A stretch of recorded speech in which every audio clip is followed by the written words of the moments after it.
কিছুদিন আগে স্বপ্ন থেকে এই রামেনটা আমি নিয়ে এসেছিলাম একটা ব্লগ ভিডিওতে, তো আপনারা অবশ্যই দেখেছিলেন। তো দুইটা নিয়ে এসেছিলাম, একটা আমি রান্না করে খেয়ে ফেলেছি, বাট ওইটা আমি ভিডিও করে দেখাতে ভুলেই গিয়েছিলাম আপনাদেরকে।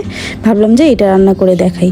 তো এই রামেনটা কে কে টেস্ট করেছেন অবশ্যই কিন্তু কমেন্টে জানাতে ভুলবেন না। এই রামেনের 3টা না 4টা ফ্লেভার আছে, তবে আমার কাছে এই যে 2x ঝালের ফ্লেভারটা এটাই বেশ ভালো লাগছে, আর বাকি যেগুলো আছে ওগুলো একদমই ভালো লাগেনি। তো এর মাঝখানে দেখতে পাচ্ছেন আমি সুন্দর মতো একটা ডিম দিয়ে দিয়েছিলাম। এখন আপনারা বলতে পারেন এটা তো গন্ধ করবে, না এটা একদমই গন্ধ করবে না। আগে ডিমটা একটু ভালো মতো সিদ্ধ করে দেন পুরোটা মিক্স করে দিবেন।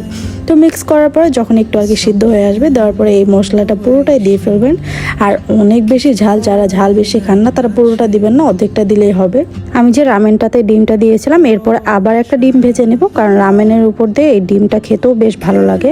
আর রামেনে সেই ডিমটা ভেঙে দেওয়ার কারণ একটাই, কারণ রামেনটা এমনি এমনি রান্না করলে কেমন জানি হয়ে যায়, আর আমি ডিমটা দিয়ে খেতে বেশি ভালোবাসি। আপনারা একবার হলে এভাবে ট্রাই করে দেখবেন। আর এই যে আমার রামেনটা রান্না করা কমপ্লিট, দেখতে পাচ্ছেন কালারটা কত ভয়ানক লাগছে, মনে হচ্ছে অনেক বেশি ঝাল, বাট কোনো ব্যাপারই না। এই ঝালটা আমার কাছে কোনো কিছুই না, এর থেকেও বেশি ঝাল আমি খেতে পারি।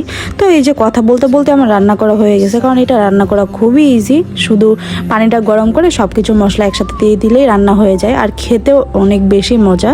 তো এই রামেনটা আমার কাছে অনেক বেশি পার্সোনালি বেশি ভালো লাগে। আর রামেনটা দেখতে পাচ্ছেন যে কতটা সুন্দর লাগছে।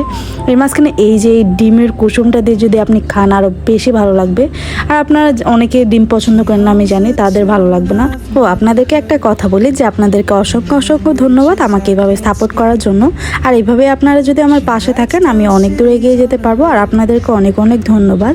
আপনারা কে কোথা থেকে আমার ভিডিওটা দেখছেন অবশ্যই কিন্তু কমেন্টে জানাতে ভুলবেন না। আর আজকের ভিডিওটা আমি এখানে শেষ করছি। আল্লাহ হাফেজ।